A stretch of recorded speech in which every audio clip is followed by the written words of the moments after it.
6 AI agents, each built with a unique edge. Miko, AI, Team Leader. Ori AI, Fundamental Analyst. XAU, AI, Technical Analyst. Mesa, AI, Risk Management Specialist. Fenwa, AI Market Sentiment Analyst. And Naledi AI, the cryptocurrency expert. Together, they're engineered to protect, guide, and transform your trading. The future of trading is here. Experience Zentrix AI. Okay, what's up, people? Looks like my camera has frozen. Okay, let me reset that quickly.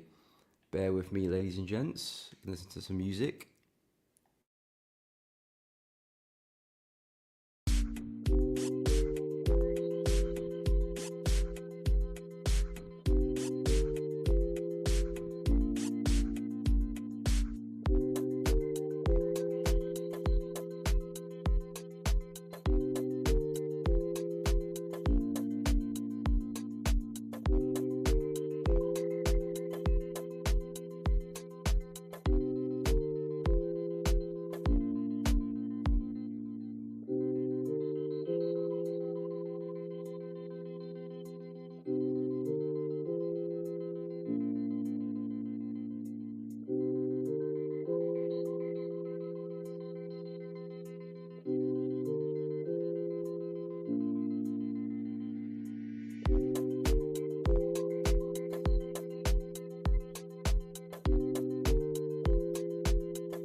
Okay, apologies, ladies and gents.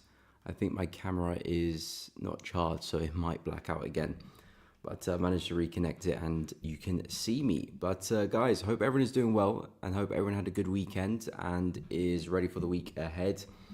Welcome to the stream, everybody. What's up, Livia? Good morning. I had a good weekend. Hope you had one as well. What's up, Cricket? Welcome to the stream. Wanzani, welcome to the stream. Welcome to the stream. Tashi, James, what is up? I'm going Euro sales already. The thumbnail says patience, but James is already in the position. I mean, I'm looking at Euro sales as well. Maybe I do miss the boat, but we will take a look. Jeremy, what's good? Welcome to the stream. Professional gamblers, I greet you all. I like the term. Hope you're doing good. Pound yen, will it continue downtrend? Pound yen's looking pretty bearish, I can't lie. Pound yen's looking pretty bearish. I'm going to have to be a bit careful because coming into the week, I was pretty bullish on pound yen, but I'm going to have to rethink that bias with the momentum we're seeing on the yen. But we'll take a look. What's up, Jeremy? Welcome to the stream. Ivan, good afternoon, good morning. I was going to say good afternoon to Elmi, but I said good afternoon to Ivan. Good morning, Ivan. Good afternoon, Elmi. Hope you're doing good. Yeah, pound yen, we'll take a look. First, I'll go for the USD side of things. Take a look at the dollar, see what's going with the USD majors. That is where my main focus is, but of course, yen is moving quite a lot. So we definitely will take a look at that in a moment. Oh, my chart disappeared. So we'll take a look at that in a moment, but the main focus for me is still USD, but of course yen is still moving. I did say in my weekly analysis, if you didn't catch that, I did post it on the weekend. I was mentioning dollar yen and pound yen as two pairs, which I do quite like the look of, but coming into the week already, things have definitely changed and things I have to be a bit patient and maybe even rethink my bias. And of course, a big part of trading is just reacting to what you're getting.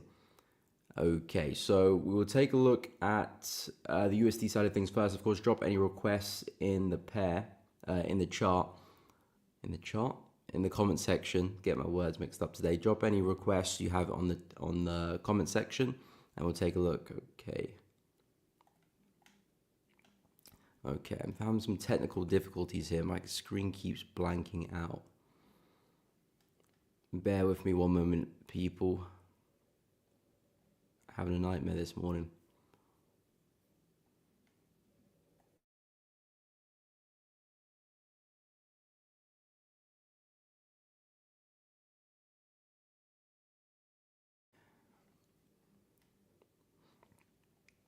Okay, it's back, but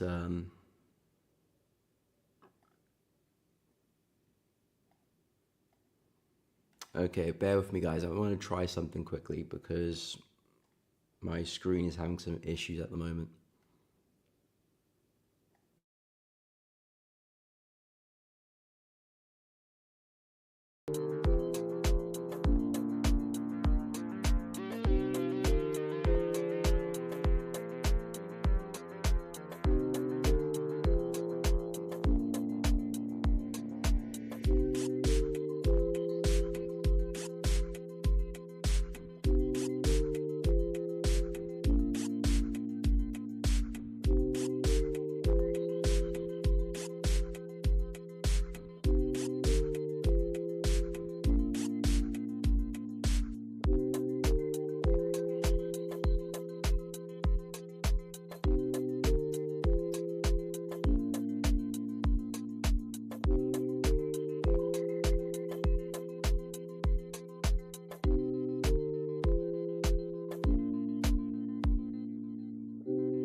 Okay, looks like I'm back. Apologies, ladies and gents, but hopefully everything should be okay, or at least we'll see it is. But yeah, guys, welcome to the stream. Do apologize for that. Hope everyone is well. A lot to get through, so I'm just going to jump straight into it.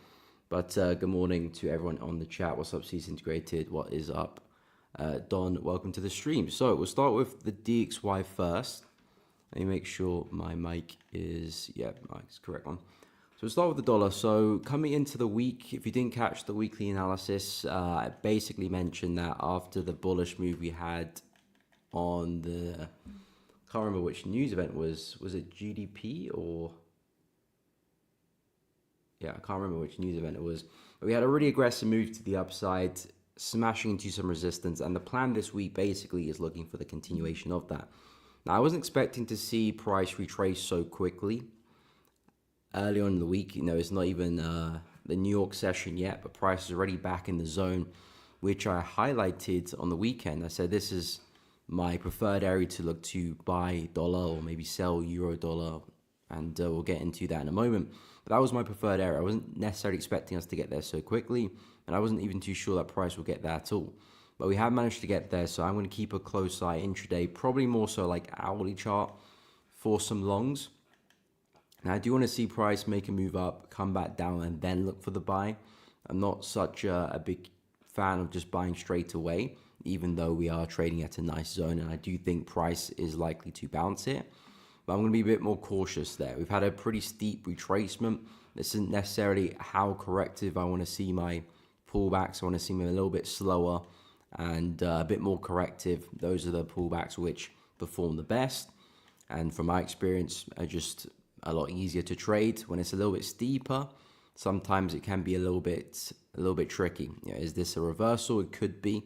I would say if price keeps up this momentum, starts to break through these zones, I probably would anticipate it to be a reversal and actually flip the bias for more downside. So it is very, very crucial what we do in this area, but I am still looking for buys for the dollar, and I'm still looking to see what we can do in this kind of 97.9, 97.8 area. So that is well and truly my focus for the dollar. And the plan for the week, just keeping it really simple, a push back to the prior high, 98.580, maybe a push into resistance here, just above that, 98.7. That's the sort of area which I'm looking to take the dollar into, because I'm not looking for any long-term move. I would still say, if we zoom out, look at the bigger picture, things are still pretty bearish with USD. So I'm not going to anticipate this happening. There's nothing happened with price that would make me envision that just yet. I can expect maybe 2-3 days of more bullish momentum, sure, but the long-term trend can still kick in and we still could roll over. So being a bit careful with that as well. And that's very much my take with the euro dollar too. Euro dollar has been super corrective as of late, but the trend is still up and we are still just about creating higher highs. You can see prices taking up the highs. So the trend is still somewhat at play here. But recently, we have made a really nice move to the downside, a pullback, a continuation as well. We've just about poked through the low there as well. So although, yes, the bigger trend is still up, I am looking for some counter trend opportunities again for euro to take it back to the downside. Again, nothing long term. We still may push higher on. This is still our last significant low, which gave us this high. So technically speaking, you know, the market can retrace anywhere within there. If I whip out the fib, you know, we just about tapped into the 50. We might come a bit deeper, 0.618, maybe even 0.786 before maybe price does continue higher. So not jumping into anything you know, huge yet. Just looking to see if we can grab a retracement from euro back into this low, maybe some of these lows if things look really good. But yeah, I'm looking at shorts as well for euro. We've come into a similar place, but it looks like the DXY and the euro is pretty much doing the exact same thing. Price action looks very, very similar. It just looks like everything is just kind of flipped right now. So the plan very much for euro is to see what we can do in this area. So again, probably going to drop to like an hourly chart to find entries and then look for opportunities in this area. I do want to see price become a little bit more corrective before I do look for any entries. So maybe a push down, a bigger correction, and then we take some shorts at the high, back into the low, so on and so forth. And basically just continue this structure here. We've got a high over there. then we've got a low, then we've got a new lower high, new lower low. The plan is, can we find the next lower high to take it back into the prior low? So nothing insane, nothing crazy from Euro, but that is still very much the plan I have for Euro USD. But it's crucial that we do reject well, because price could very much continue to the upside, and I won't be too surprised, because the trend is up after all, and I can't be too shocked if the trend does continue. That's pretty much what the market tends to do most of the time. So I am looking for some counter trend opportunities. Nothing quite there yet for my liking personally, but anywhere within this zone, 1.173 to 1.176, really, I'm interested in a short, maybe even a bit deeper too. And yeah, a push back to lows will be the plan. Pound USD, I think the shorts look good as well, although pound has been super, hasn't been crazy bullish, but it has been a bit stronger than Euro on the way up. So being a bit more cautious with pound, because this pullback looks a little bit stronger, and if we're not careful, it could be the start of a reversal as well. But I'm still very much looking for a bit more downside for pound. We have bounced off a very key level of support, so the plan was never looking to short directly into that, because of course we don't want to be shorting into support. But now that this price comes higher, I like this area here in general, anywhere from 1.345 to 1.353 for a lower high to form and a push back down. I do think potentially pound USD could be making a move longer term to 1.32, and then we'll go from there. But I do see a bit more downside for pound USD. It's just that the pullback has been quite strong, so that has made me a little bit more skeptical jumping straight into any short opportunities. Not because I don't believe the bias is going to play out still, it's just because we might have a deeper correction than I first anticipated. I was looking to see if we can get there, but I was expecting that to take 2-3 days maybe and set up late this week. But the fact that we're already there before New York session Monday is a pretty aggressive move. I want to see signs that the bears are still there, still showing some bearish pressure before I do jump into anything and catch a lower high somewhere. So that's really what I'm looking for. We've come into some nice areas, but it's just a bit too aggressive. So I'm being a bit more patient before jumping into anything. But the idea is still very much the same. Coming into the week, looking for a lower high and a push down. Aussie dollar, I really like actually. I think I should like this one a bit more than pound USD. We've got a lovely range there, which again spat out a lot of momentum to the downside. So again, if I zoom out, you can see price ripped through the high, but didn't really make much of it and came straight back down, almost like a V-shaped pattern here, or inverse V-shaped pattern, I should say, which again is a reversal pattern which you would expect more downside from. So I'm pretty bearish on Aussie dollar. I'm not the believer in this uptrend. It's been super corrective, not a trend which I would like to follow, and I'm actively trying to look to short that trend, or trying to find an opportunity to short it so I can capitalize on a move lower, which I do think the market is likely to make. So Aussie dollar, yes, we are testing some areas of support demand, which we have to be a bit careful in, and hence we're getting a bit of a move to the upside. As we come back into this area, as long as we don't break through, as long as we can respect this, I'm looking for shorting opportunities to take it back to the downside. I think eventually we can make a move there, but again, I'll play a bit more cautious than that, especially if we get into an intraday opportunity. But again, Aussie a little bit harsh on the pullback, on the retracement, a bit more aggressive than I would have liked. Just means I'm gonna have to be a bit more patient with entries, that's all. So I'm gonna see what we can do as we come into this area, and maybe form some type of double top. I might be interested, or a flag pattern. That's really what I'm looking for now. We've had just one clean bullish move. Let's see what the market does. We're starting to stall right now. Maybe we continue to the upside. Maybe price does drop, but I'm not interested with that move just yet. Not quite fitting the plan. Dollar CAD's an interesting one. Again, respecting highs pretty well. I did say this is a nice area for a short for dollar CAD. If you are looking to take advantage of USD weakness, if that's your plan, if that's your bias, I think dollar CAD's probably one of the better currency pairs to trade. I know CAD's been a bit weak as well, so you're kind of looking at two weak currencies potentially, but if you do expect USD to be the weaker one, dollar CAD is actually a decent place for a short. If you zoom out, you can see prices coming back into a nice area of supply. Quite naturally, the trend is still bearish as well, and you can see we've had a very corrective retracement too. So as price comes back into this area, I do think we can have a bit of a move down. Do I expect this to happen? I'm not quite there yet with dollar CAD. I still do have that USD bias, USD bullish bias. So as price does come down, I do think we'll find support to continue higher, which is the only reason why I'm not interested in dollar CAD. In terms of the technicals, it actually does look pretty good. Entry could have been a bit better, but if I do scale to the 8 hour, it looks a bit cleaner there with that bearish candle and the wicks to the upside. So the entry is not terrible. I like the entry there as well. It's just as we come back to these areas, I'll be a bit careful that we don't find support. But if I do have a bullish bias, if I'm looking to buy the dollar this week, then selling dollar CAD is not really the plan I want to take. Maybe I'm wrong. Maybe USD is going to be weak and dollar CAD does melt. But that's the risk I'm essentially taking, focusing on some shorts on euro, maybe some shorts on Aussie dollar, and seeing what we can do with those pairs at the moment. But dollar CAD I do think is at a really nice place. Seen some heavy wicks to the upside. I do think we can see at least an intraday move, maybe back to 1.387, and then we'll go from there. Maybe price breaks through, maybe we bounce. We'll monitor that as the week progresses. In the case of, we had a look at dollar CAD, Aussie dollar, New Zealand dollar. This one's been super bearish. Aussie's been a little bit stronger than NZD, so that one hasn't seen as much momentum, but you can see NZD has really fallen off a cliff and been really, really aggressive to the downside. So what is the plan with New Zealand dollar? Is price forming a lower high? It looks like that is the case on the higher time frames. You can see how consistent price is with these lower highs here. So to me, it looks like we are forming a lower high again over here and perhaps getting ready for a push back into the lows. 0.55300 roughly. So that's kind of where I'm looking for New Zealand dollar to end up. You can see all the rejections, the weekly chart, by the way.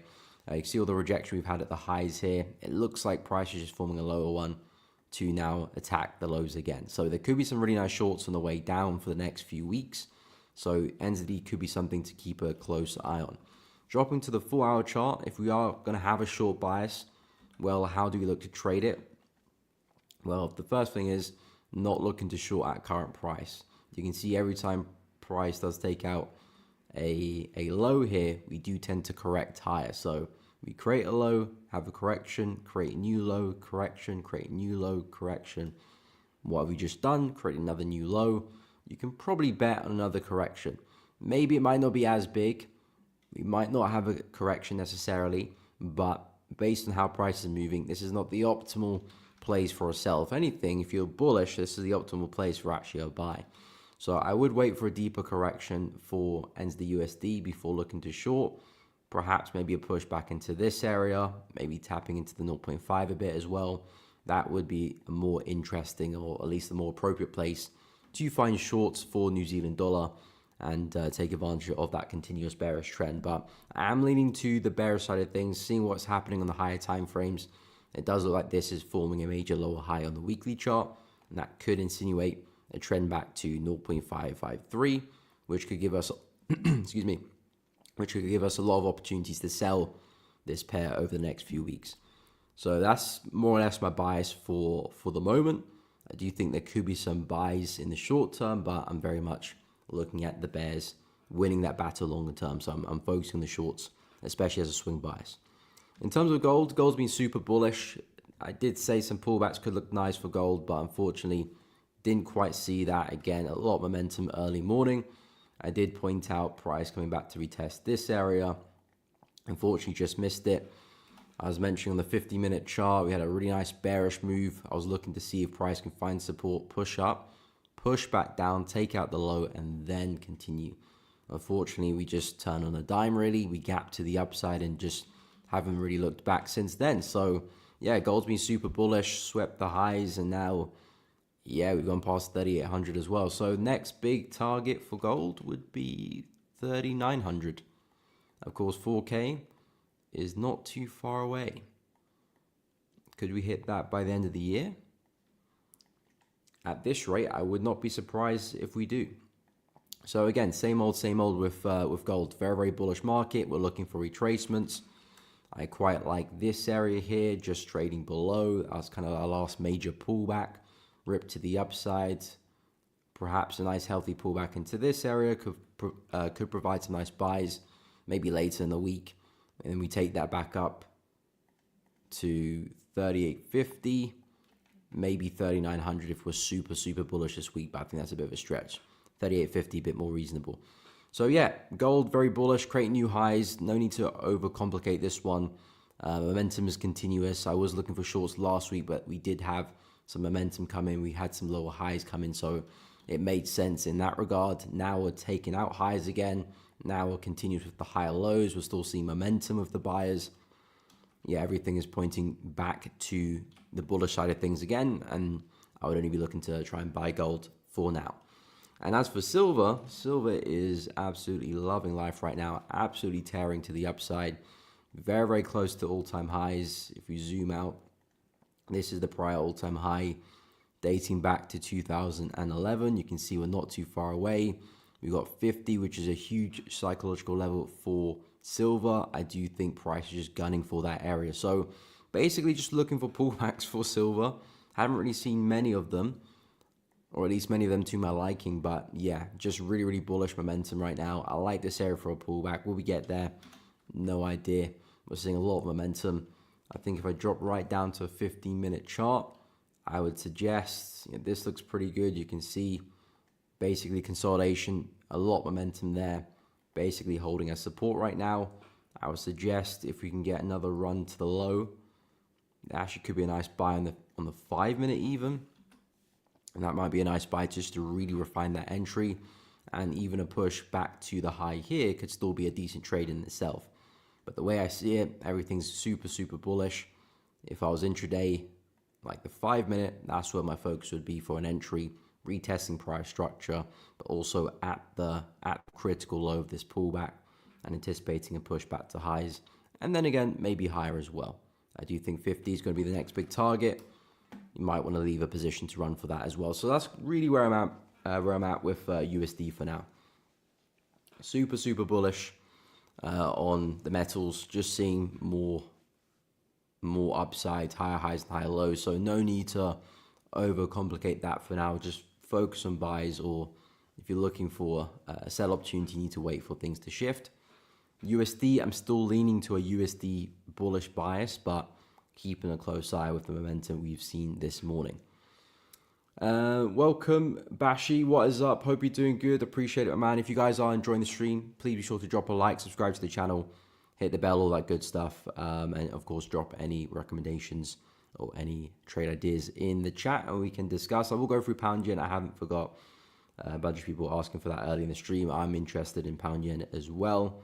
Coffee Spinner, what's up? Hope you're doing good. Good morning, Alex. Welcome to the stream. Ivan, New Zealand CAD sells. We can take a look as well. Exactly. Brand new trading week. Let's make the best of it. 100%. We can take a look at NAS. We can take a look at US 30. We'll go through oil as well. No problem. Okay, no problem, Bashi. Yeah, GJ looking interesting. Yeah, really big move down.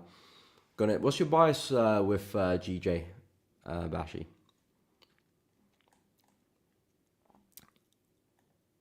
Let us know, because I'm pretty sure you were mentioning buys last week, and so was I. But we have been super corrective, so need to see how that does progress. And especially with the yen strength this morning, because I was looking at buys on dollar yen and buys on pound yen. So those are the two yen pairs I was looking quite a lot at. But unfortunately, with the momentum we've seen on dollar yen, I'm pretty sure I'm going to back away. We'll go through that in detail. I'm going to back away with that bias for now. Pound yen, I'm going to maintain for now. But if we do continue falling, I'm going to have to rethink things.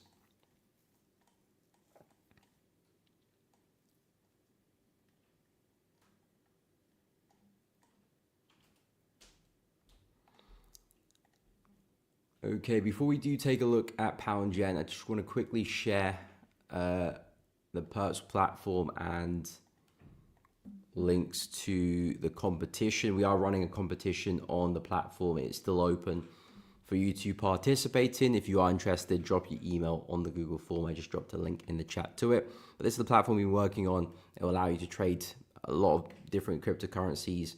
We will be adding FX commodities indices to the platform as well. It allows you to trade perps. You can connect to the platform via your Solana or Ethereum wallets. If you don't have one, you can go set up one pretty easily. There are many tutorials online, or you can use your email as well. But I would recommend to go get a Solana or Ethereum wallet to connect directly. You can trade from the wallet, whether live or demo. In terms of withdrawals, pretty much instant. As soon as you close your trade, you can have access to withdraw your profits. So there's no waiting, no restrictions applied. And if you haven't used the platform or tested it out, I do have a link to the platform at the top of the chat. I do have tutorials on my YouTube channel explaining how to use the platform as well. So make sure you check it out. We are running a competition on it. Again, just a bit of fun. There will be cash prizes for best performing traders. And it's just a way to get you involved with the platform, checking it out. And again, there's no kind of fee to participate. It's just a bit of fun and an opportunity to maybe make some extra cash on the side as well. So if you're interested, do check out the form, drop your email there. Anywho, let's take a look at some pairs. A lot of recommendations. Okay, so we'll go with pound yen first because that was requested a while ago, and then we'll go through some other pairs as well. What's up, Moneybags? Welcome to the stream. Hope you're doing good. Welcome, welcome, welcome. Any pairs you're looking at, drop it in the chat and we shall have a look-see. Okay, we still wait to stay long in GJ. Okay, interesting. 199.3 looks like it's okay. Let's go through it. Okay, so with pound yen, yeah, that bearish candle looks horrendous to me on the 4-hour chart. So the plan was coming into this week. I did like the intraday time frames for some buys. I did say, okay, we've had a really aggressive move here. I believe that was on Friday. And then I said, okay, if we can have a nice pullback, I would love to use this area for a buy. Because, of course, that was our consolidation, really strong move to the upside. I like to see a nice correction into this area, then a continuation. That was the plan. And it started off that way. I mean, this was overnight, so I wasn't really paying attention. I only got to the charts kind of around here. And price was looking semi-bullish, but I wasn't really providing entries to how I would like it to. And then this candle closed at 645, or was it 7? Yeah, 645, which was really bearish. I was like, okay, this is interesting. A nice bearish move down. If maybe price was to show momentum back up again, that could actually be a nice entry for me. Price still respecting, prior demand. We're seeing some strength back up again. Maybe this sell candle was just to, manipulate people in the wrong direction, and then we could see some upside beyond that. But no, that was not the case. Price continued, actually had a nice break and retest, and then we saw price flush to the downside pretty aggressively. And then I was monitoring on the 4-hour chart to see how he closed, and now kind of showing what momentum is looking.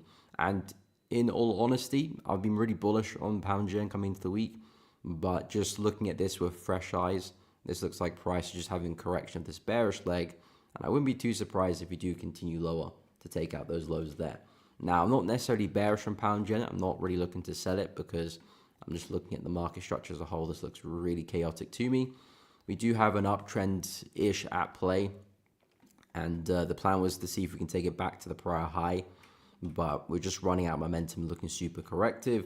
Then, of course, seeing what is happening with other yen pairs as well, it is putting me off the buys for pound yen, I must say. I did say I didn't want price to take out this low. We have kind of wicked through. We haven't really taken it out, but we've come very, very near to that. So I'm already on the edge a little bit with pound yen. So, yeah, I'm kind of backing away, really, with pound yen. It was very bullish. Now I'm just kind of backing away. I'm not looking to sell it. I'm not looking to buy it. I'm just waiting for a bit more information. Again, for me, it's all about quality over quantity. If there's a good opportunity, you're there to take it. And if that same good opportunity starts to do something unexpected and it's not looking as crystal clear as it was before, it's probably best just to scale away and just not take the opportunity. And that's kind of the situation I'm finding myself in with pound yen. So, yeah, I mean, I still do expect the bullish bias, but not based on current price action. So, therefore, I'm going to back away. And dollar yen as well. I've been pretty bullish on this one. We had a lovely breakout last week on Friday. You can see we had a bunch of resistance in this area. And price broke out for a lot of momentum. And the plan was to see if we can push back to the high I mean, this could be a retest, but I just don't like how price has retraced. It's way too aggressive for my liking. But yeah, we had a lovely breakout. So the plan was, okay, as long as price can stay above this, I'm looking for a push back to the high. So keeping it very simple. Stay above resistance. We're likely to move to the next resistance level, which would take us to 150.7. So that was very much the plan with with dollar yen. But you can see we have a really aggressive move down. Like I said, it could still just be a break and retest, but it's not looking that way on paper just yet. And yeah, dropping to the hourly chart, I'm not the fan of this price action. And again, the market isn't always, 1 + 1 = 2. Sometimes it will give you some ugly price action, but it will still play out. And sometimes it'll give you some really good price action, with a lot of confluences and everything is looking almost picture perfect, pretty much, but that trade still doesn't play out. So there are situations where the unexpected will actually play out and the expected doesn't. And this could be the situation. But in terms of how I like to take my trades, especially when I'm seeing a lot of momentum, is for the pullback to be nice and slow. That is really what I'm looking for. That's bread and butter, really. If I'm seeing the impulsive leg and price comes straight back down pretty much just as hard, that's a bit of a red flag.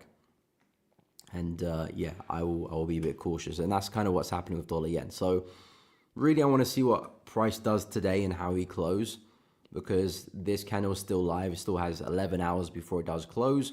We could pull back and leave a big wick there, and that does change my outlook going into tomorrow.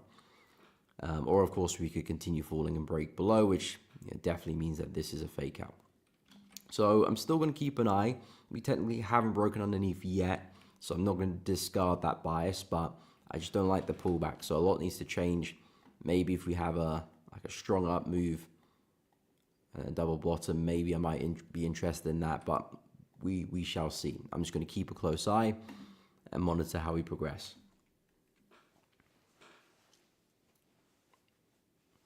What's up, Yoshi? Welcome to the stream. Hope you're well. Francis, good morning. Hope you're doing good. Yeah, we'll take a look at oil as well. Bashi, higher lows and resistance at 201 level. So yeah, I mean, I get that. I mean, we haven't really violated the major structure of it. We're correcting all that bullish momentum.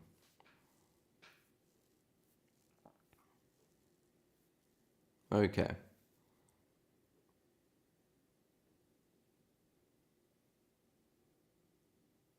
Look at the M1 looking at hour 15. Okay.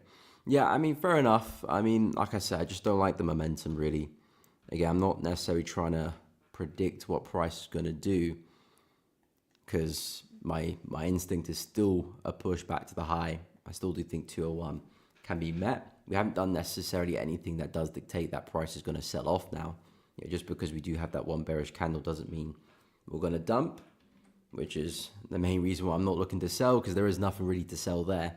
But at the same time, the buys aren't looking good. So yeah, price might still make that move, but it's just not going to do it in a way which I can find a good trade opportunity which fits my plan well and how I want it to look. It was doing that coming into the week, even though this was quite corrective. I didn't mind that, as long as I could find a nice buy coming back into a low here, and I can take it back up. Yeah, I didn't mind that, especially if I can drop to like a 15, which I would have done. But now that we've seen this aggressive candle, I don't feel so comfortable jumping into some buys there, especially if this being corrective too. So yeah, price, I still do expect 201. This trend is still kind of at play. Even if price does sell off a little bit, we can still recover and push back up again. But you're just not looking as good as it was coming into the week, and how I like to find my entries is just not doing what I personally want it to do. But yeah, I would still agree with that. Anyway, let's go through some more pairs. I know people have requested oil, New Zealand CADs, the indices. Yeah, Alex mentioned NAS and US 30. Let me just check if I didn't miss any pairs before that. No, I don't think so. Okay, so yeah, we'll go through oil next, and then we'll take a look at New Zealand CAD, and then we'll go through some indices too. And of course, if you have any other requests, just chuck it in the chat, and we'll go along with it. Doctor, what's up? USD bull or bear this week? I am still a bull for now. Yeah, yeah, yeah. You're correct with that statement. Yeah, I'm still a bull, just about still looking to see if I can short euro, short pound, short Aussie. I say probably euro looks the best. I was kind of a bit more intrigued about pound, but I think euro looks a bit better now. But any one of them really, because they all do the same thing. I'm just looking for the best opportunity I can find. But yeah, for now I'm still DXY bullish. We can take a look after I go through some pairs. In terms of oil, we saw a really nice rejection. Yeah, we did. We saw a really nice rejection Friday. Yeah, Friday. So that's actually a really good place for a sell. I mean, essentially, oil is flat. You know, we are range bound, equal lows down here, equal highs up there. So if you're going to look for a place to short, it would be at the high of the range. And likewise, if you're looking for a place to buy, it would be the low of the range down there. So in terms of what I'm seeing with oil, it's just a flat market. Now, I am still bearish overall with oil. I mean, if you look at the bigger structure, how consistent have we been with all these lower highs? We've been super consistent. So I'm not bullish long term, and I would still be looking for more downside. But it really does depend on how we break out the consolidation, because if price does break to the upside, well, then I do expect to see at least a push back to this area, and there could be some nice, buys in the pullback on the way up. And of course, on the flip, if we do break to the downside, well, I'm looking at push back into this low. I do think there'll be some really nice sells on a pullback on the way down. So I can see some nice opportunities outside the range too. But in terms of just playing within the range, taking advantage of the conditions of the market, shorts at the high makes sense. I would suggest the trade is kind of already gone, because you would want to enter on this candle here if you're looking at the 4-hour chart itself. Stops above the high, entry on that bearish candle, and then targets back at the low. You could still enter now, just a bit later, and you have a bigger stop loss. You could wait for price to see if it does retest it, which is 50-50. It might come back, it might not. But that's kind of how I look to take the trade. In terms of intraday, you probably could get away with some intraday opportunities, because it looks like structure is starting to shift now. We've gone from higher highs to now lower highs.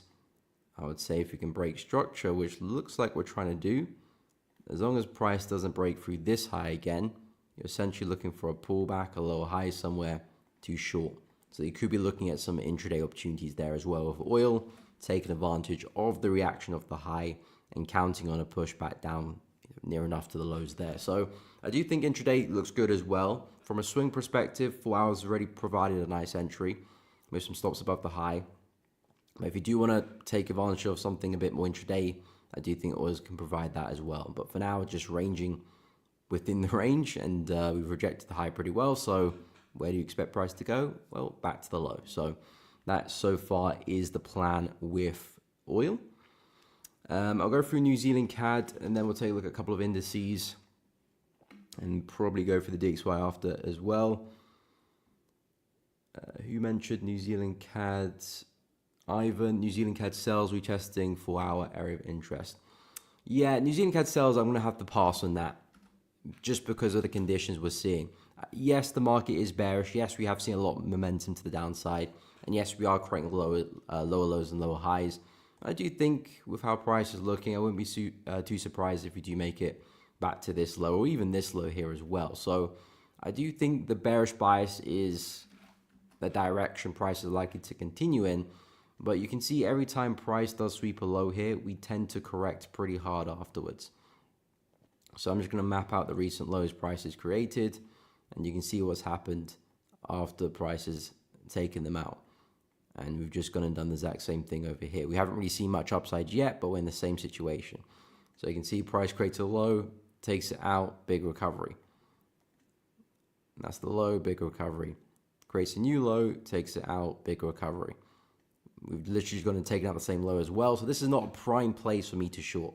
If I'm going to short New Zealand CAD, it's because we've had a big correction and price is now likely in the area where it forms a lower high to short.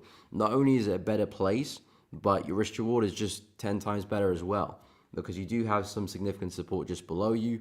Would you rather short from here or rather short from there? You'd rather short from there. And again, you don't necessarily need to hold it all the way there. It's just you've got the capabilities to do that. So in terms of the positioning, I'm not the big fan of where we are positioned. Yes, you are right. We are pulling back into like an area of interest, which is this supply area here. A bit of a consolidation, strong drop to the downside. Maybe price does just retest this and continue lower. It could do, but I wouldn't necessarily bank on it. And based on where position, I wouldn't feel comfortable shorting that. I think I'm catching the end of the move most likely. So yeah, based on where we're positioned, I wouldn't be too confident with the shorts, to be honest with you, Ivan. I would wait for a bigger pullback, which may or may not happen. But again, trading is always may or may not happen. You're kind of waiting for a good opportunity. Sometimes it does happen, sometimes it doesn't occur. But at least you're consistently waiting for something good and you're taking good trades. So not to say this is a bad trade, it's just I don't think we're positioned well for the shorts. If anything, longs make a bit more sense here. So yeah, New Zealand CAD, I do think the shorts is a good bias. Price is failing at highs, it's creating lower highs here. I'll just look to try and see if I can catch one of those, to be honest, rather than try and take it at the low there. So yeah, I do expect more downside, but at least a bigger pullback before being interested in the shorts. Okay, so we'll take a look at some of the indices. So NAS 100. Yeah, looking very bullish. So I talked about this briefly on the weekly analysis. I mentioned that, okay, the trend is looking just very, very bullish at the moment. We're still seeing higher highs and higher lows. Looks like for NAS, we tap back into this area, found support very well. You can see the wicks there over the past couple of days. Momentum starting to pick up now. So I am looking at a lot more upside for NAS. And now we've completely broken out of this consolidation. I'm looking at price maybe coming back for a retest if it would be kind enough, but very much just looking to buy it, and targets back at the recent swing high, which is 24,776 roughly. So yeah, NAS looking really bullish. We've taken out this high, we've almost taken out that high, but we didn't necessarily need to. We've taken out this high, which really shows the intent from the buyers. And of course, we know the situation on the higher time frames. Not trying to overcomplicate it. The trend is very aggressively bullish right now. Let's just keep buying until proven otherwise, really. So yeah, the plan very much is for NAS, wait for a pullback. This looks like a nice area. There might be some intraday areas here as well, but for the most part, that's very much the plan for NAS. And flicking to S&P, we're looking at the exact same. In this case, we've taken out this high over here, and we've taken out this high over there as well. Oh, the screen just disappeared again. Apologies. Don't know what's going on with the software today.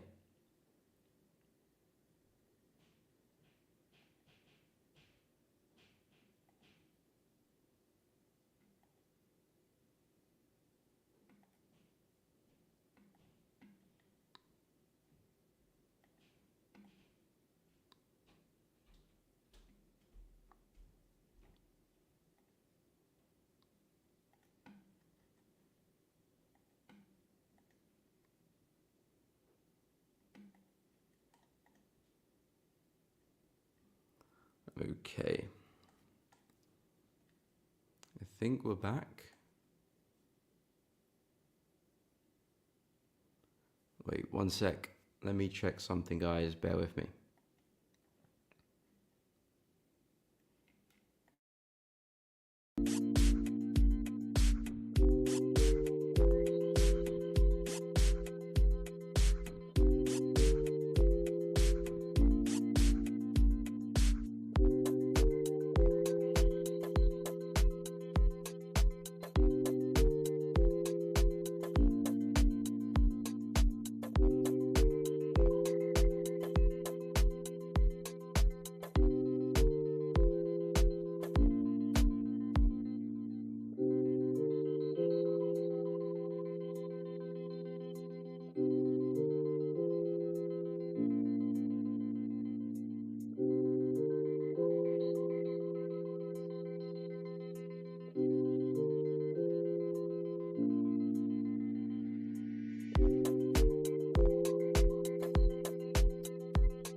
Okay, apologies. We are back, at least for now.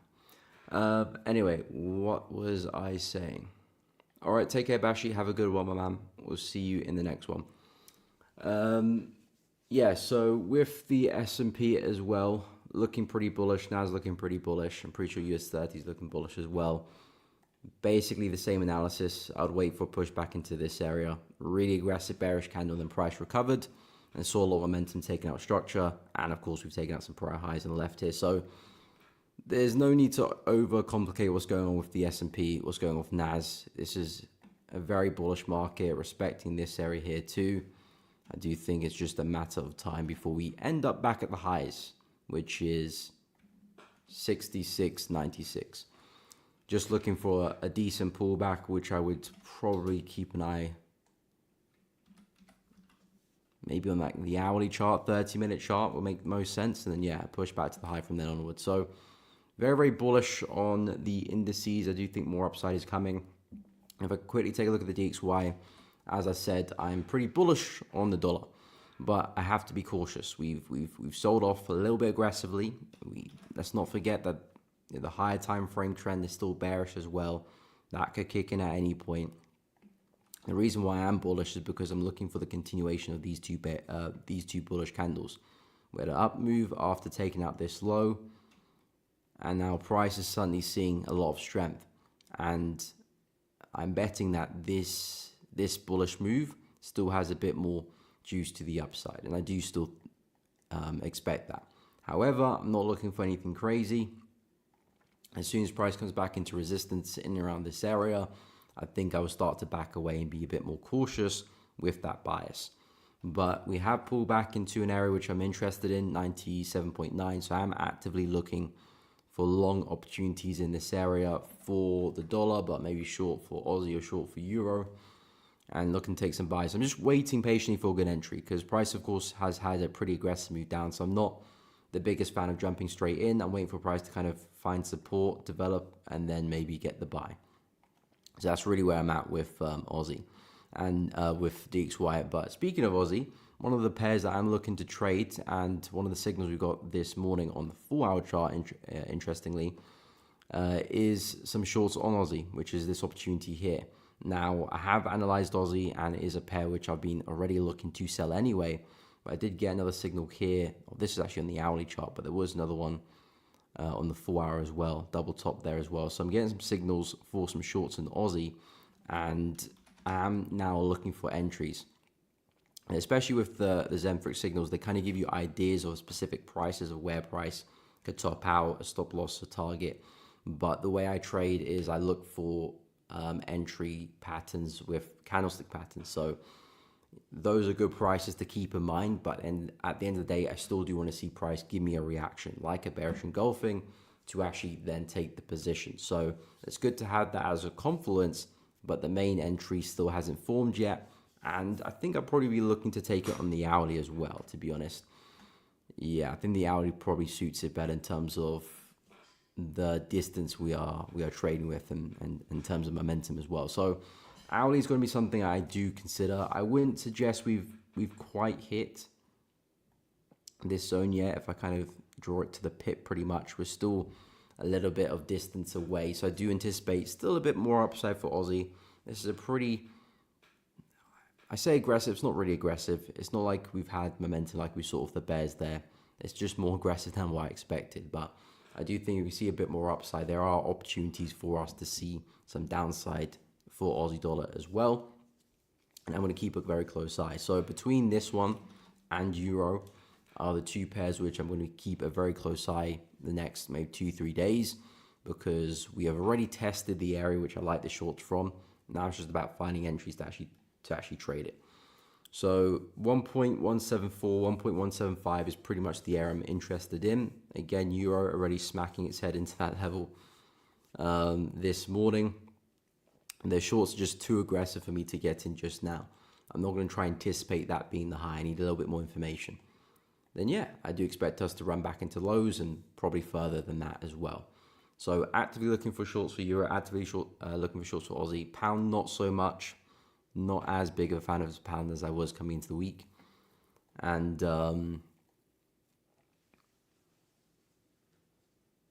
Yeah, yeah, and I'm still going to keep an eye on dollar yen as well, buys. But now that needs to improve. Doctor, I think prices move retraced as far since it's the month end. True, that could be the case. That's a good point. That is a good point. You do sometimes see a bit more movement, a bit more. Well, the market does sometimes increase in its volatility towards the end because candles are about to close, and sometimes we kind of retrace some of the moves we made early in the month. So that is a good point. We got 2 days left, so over the course of a couple of days we could see that happen. But I'm very much looking to see how we operate there, because whether it's the month's end or not, yeah, I still need to find a good trade at the end of the week. So if we can get that development I'm looking for, I will happily look to short euro, look to short Aussie. Rich trader, euro dollar sell. Yeah, I am looking at euro dollar sell. I just don't think it's quite ready yet. I think it's still a little bit too early to be shorting euro. And again, I don't have a crystal ball, so I can't tell you, okay, this is the time to sell. I can tell you when I will look to sell, but I just think it's a bit too early to be looking to jump into shorts. Because again, if you think about it, either the market's either going to go up or go down, and it's just about timing when that's going to happen. And I'd rather be a little bit late than too early, because what that means is I will catch better entries, but of course at the same time I'll miss some trades because I'm trying to enter a little bit later. But it will help the win rate. If I'm always entering early, that means whatever the situation is, I'm just always in the market. And that's one way to take a lot of stops. And from experience, it's better to be a little bit more late than early. And so, yeah, with euro, we've had this first start move. I can imagine a lot of people getting excited for shorts, entering. That's not the case with me. I want to wait for a bit more development before I do jump in. And again, sometimes you will be right as well. Sometimes the early entry will be the right entry and price is done. That's just a sacrifice I'm making on my part, missing out some of those early trades, which is having quick pullbacks and the market rips away. I'm making that sacrifice to miss those type of trades because I'm waiting for the more kind of developed later entries. So that's kind of the situation I find myself in for euro. Yes, we've hit a nice area, but again, I don't want to be the first one in there.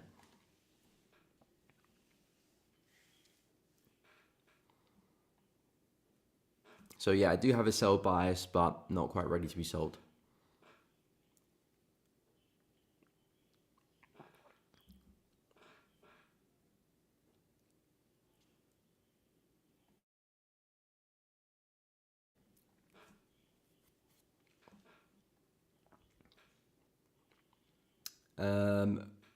Ronaldo, what is up? Okay, yeah, join the club. I'm interested in UJ longs as well at 148.4, just under today's low. Okay. I do believe we head up from there. I still do have a bullish bias. It's just been a really aggressive retracement as well for dollar yen. So I kind of do find myself in the same situation with euro, with euro USD as with dollar yen as well. I do like the longs here.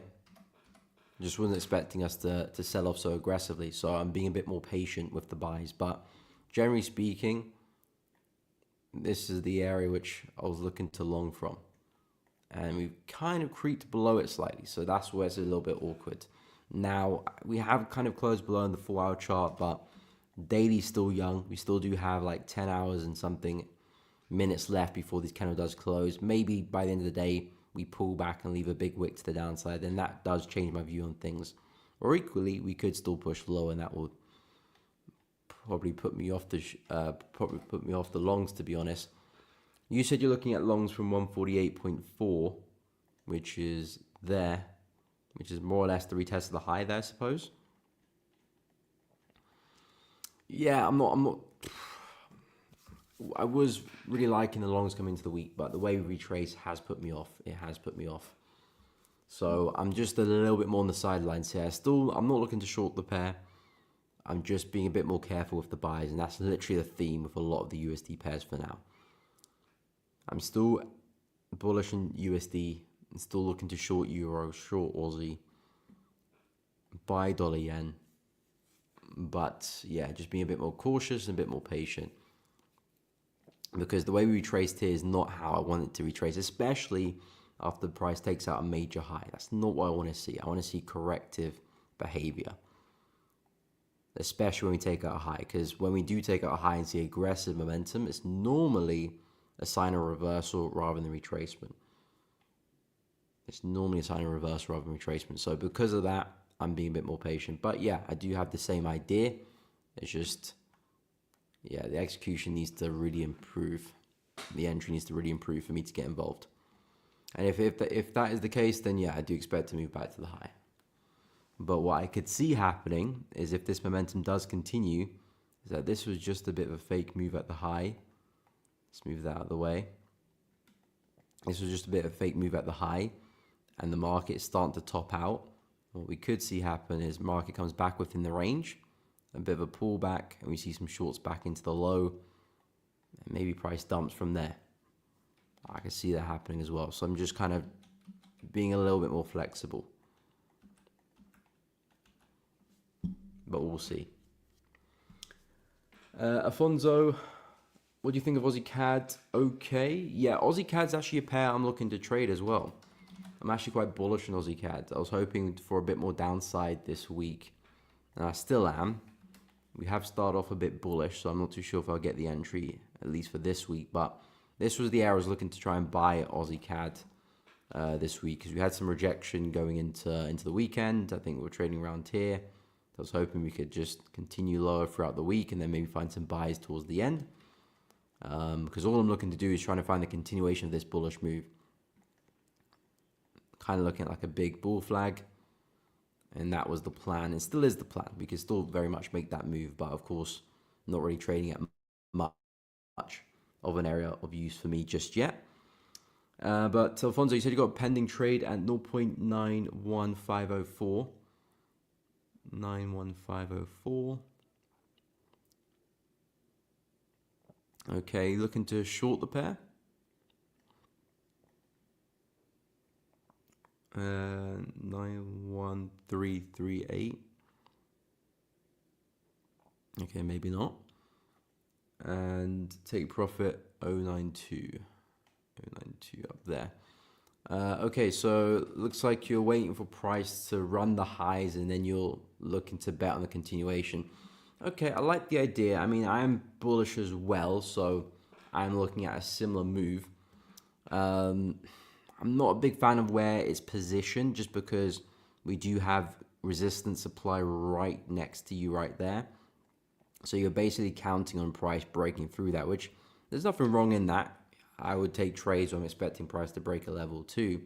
But this is just a pretty significant level, which had a pretty aggressive dump as well. So I would be a little bit cautious about buying into that, because this is more of a seller's territory, in my opinion. If I was looking to sell Aussie CAD, that's probably an area which I would consider.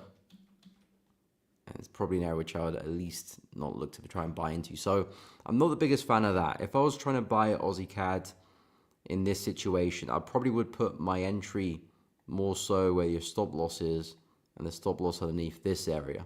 At least because if price does pull back into here, yeah, I'm back in kind of more bullish territory, coming back into an area of demand. Yeah, this is where the strength came from. Now I'm buying back in a similar place.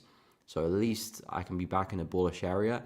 And let's say if price does move in my favor, if we do get back to this supply zone, back to the high here, I can probably start to reduce risk, maybe trade a stop loss, maybe take some positions off. If price is going to dump against me, I can protect myself. So I don't mind entering a little bit lower, kind of where the stop loss is, and put the stop loss underneath this area. I think you got a bit more protection there. And that way you can manage the trade as well. You can still target that same 0.92 area. Yeah, I do think price can get there. I think price can go further even. So I am in the same logic in terms of where price is likely to end up. But in terms of the entry and the stop loss, I'll probably have a little bit lower, just focusing on the technical side of things. Because we're coming back into this area, that could be a bit awkward. If we are going to sell off, that would be the area, and you kind of straight into drawdown. Whereas here, you can at least walk away for a small profit, even if we are going to sell off there. And of course, if we are going to break through, great. Even your risk reward will probably be a bit better now. So yeah, that would be my kind of 2 pence on that situation. I think in terms of the bias, nothing necessarily wrong with that, but I'll try and get the entry a little bit lower rather than buying into the highs there. But of course, I'm sure you got your reasons. That's just kind of what I think on the idea.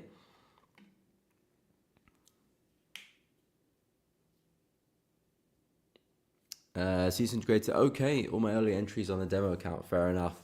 Yeah, I mean, that way you can kind of dip your toes in without any risk, to be honest.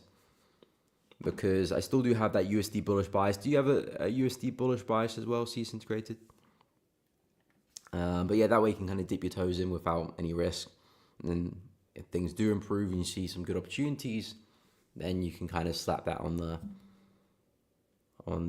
live account, because you don't want to do the other way around where you have the impatience, so you kind of just stick a bunch of kind of hopeful trades on the live account, then you've got to manage that trade. Then when actually a good opportunity does come, you're not there to take it.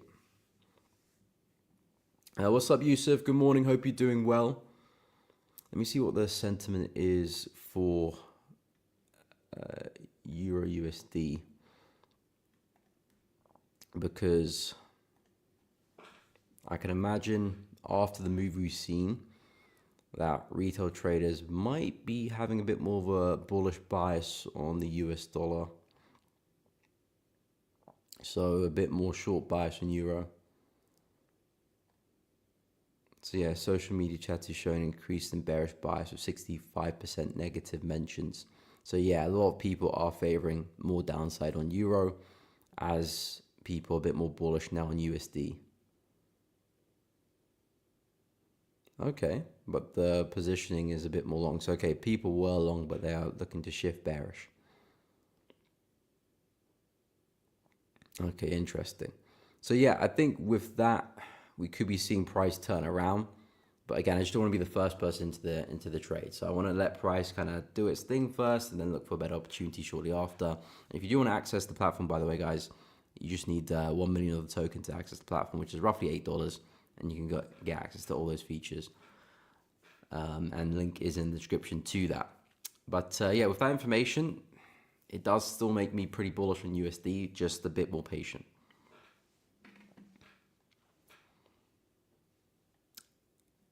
Yusuf, did I say good morning to you? I think I did. If not, good morning. Hope you're good. I am doing well. Thank you. Thank you.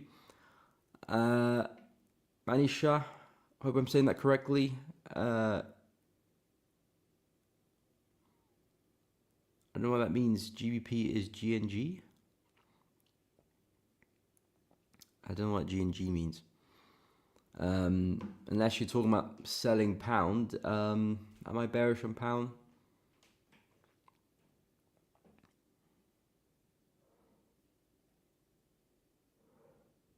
Not really. Don't really have much of a take on pound at the moment. Kind of mixed on a few pound pairs. Some I'm looking for buy, some I'm looking for sells, some a bit more neutral. So I don't say pound is particularly charged at the moment.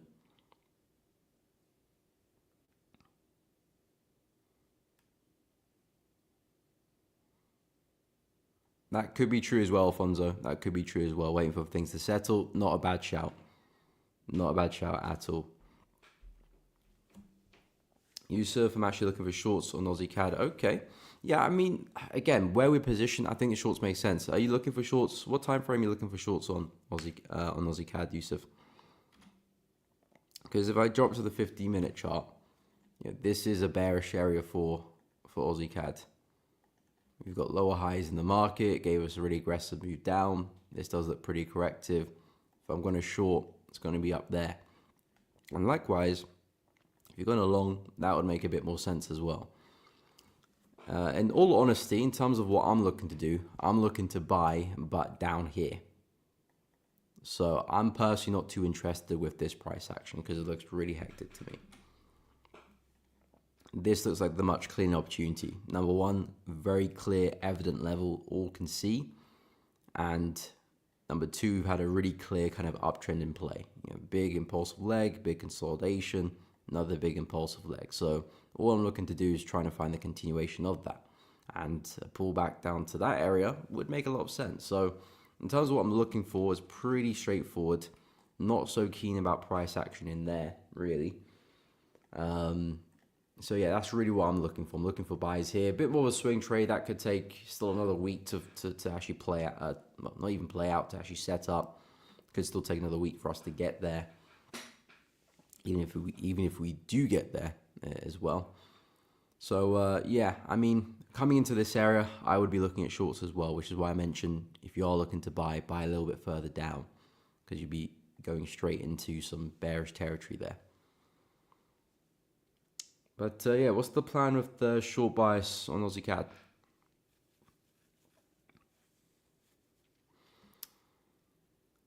Dr. Thoughts on oil, see some weekly bullishness. Okay, we can take a look at that as well.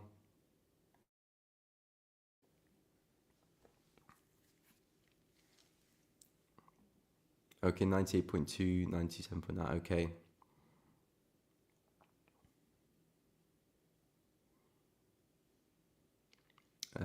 Is asking if GP is going to sell. Oh, okay.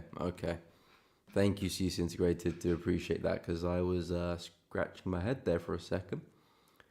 So yeah, in terms of if GP is going to sell, and by GBP, do you mean the currency itself, or do you mean pound USD? I mean, again, like I said, the currency itself, I don't have too much of a bias on right now. I'm kind of mixed at the moment. In terms of GBP USD, if it's going to sell, I do have a bearish bias, so I do expect it to. More so because of USD strength rather than pound being weak. Anywho, let's take a look at that oil idea on the weekly. Then we can take a look at the DXY. Okay, since I'm on the Aussie CAD, I can just talk about it now. You're looking to short on the 4-hour chart. Okay, so I suppose looking for entries in this area, Yusuf? 0.915 area. Yeah, I mean, yeah, I'm just not particularly sold on it, to be honest.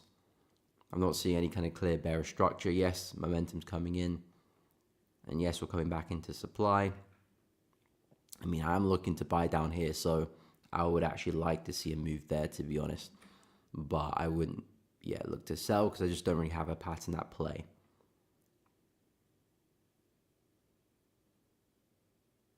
Because at the moment, we're seeing higher lows and we're seeing lower highs. So there's a bit of a contradiction there with the market.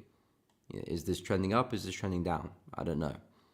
The bigger picture is pretty clear, which is why I'm looking for the big pullback there. But this isn't particularly clear to me anyway.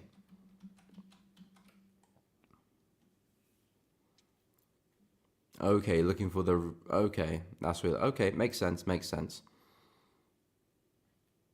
sense. I mean, looking to sell it to buy it, of course. Okay, understood. Okay, so we'll take a look at oil on the weekly chart.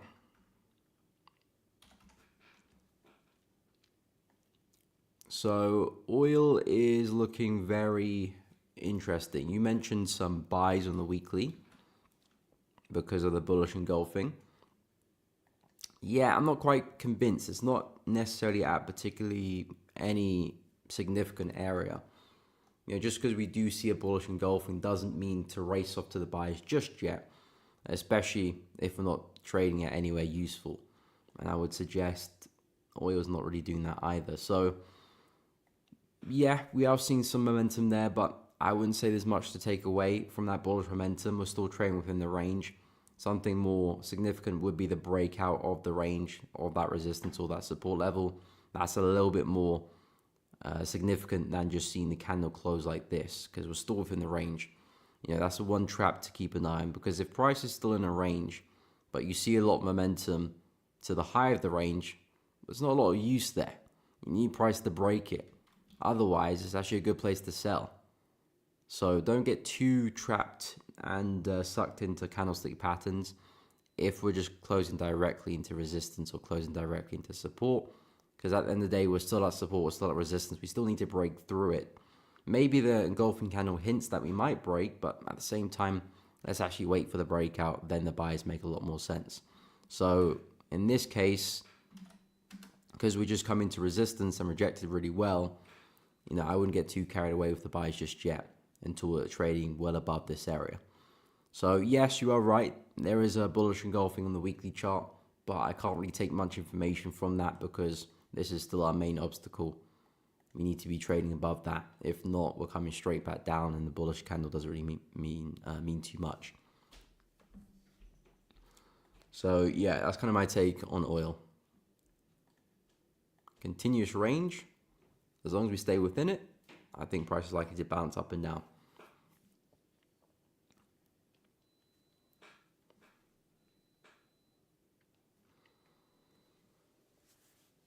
Okay, so we'll go take a look at DXY.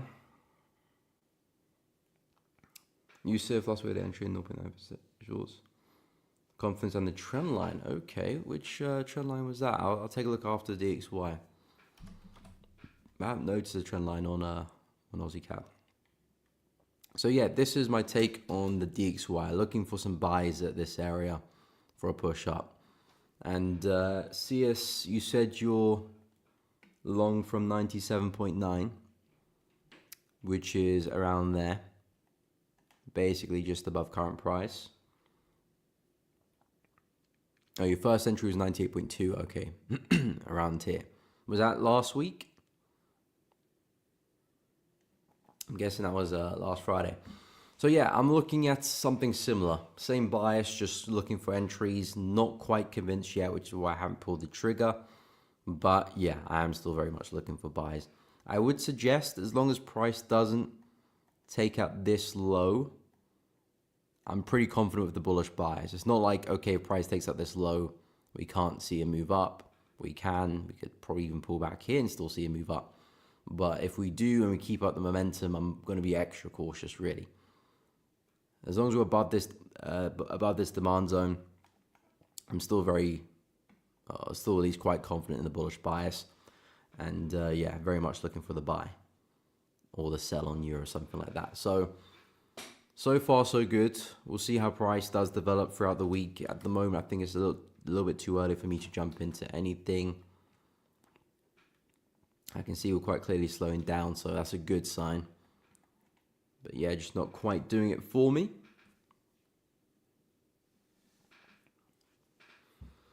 Okay, we'll go through.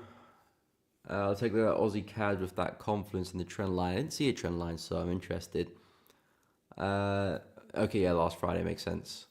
Think you're missing a pound USD sell position? Yeah, pound's not quite ready for me yet. If I'm missing one, I would know. Again, in terms of actually taking a trade, you're not taking a trade to catch a move. You're taking a trade because it's a good trade that fits your plan. Two different things. Because then you're just going to get fear of missing out, and that's just going to destroy you as a trader. Because you can be like, am I taking a trade because I don't want to miss the move, or am I taking a trade because it's actually a good idea? Two different things. If pound USD does sell from here, let's sell. It doesn't give me an entry. Yeah, there's no love lost. What's up, Lighton? Hope you're doing good. What's up with the charts? It's interesting. It's been an interesting start to the week. A lot of movement, which I can't complain. I'd rather there be movement than no movement, so I definitely can't complain. Yen's kind of acting up. I was looking to see if I could buy pound yen and dollar yen. That's on pause at the moment. I still have a bullish bias, but I'm being quite cautious. And USD, I'm still bullish on that one. We've had some nice retracement, but still a bit too early for me to jump into anything.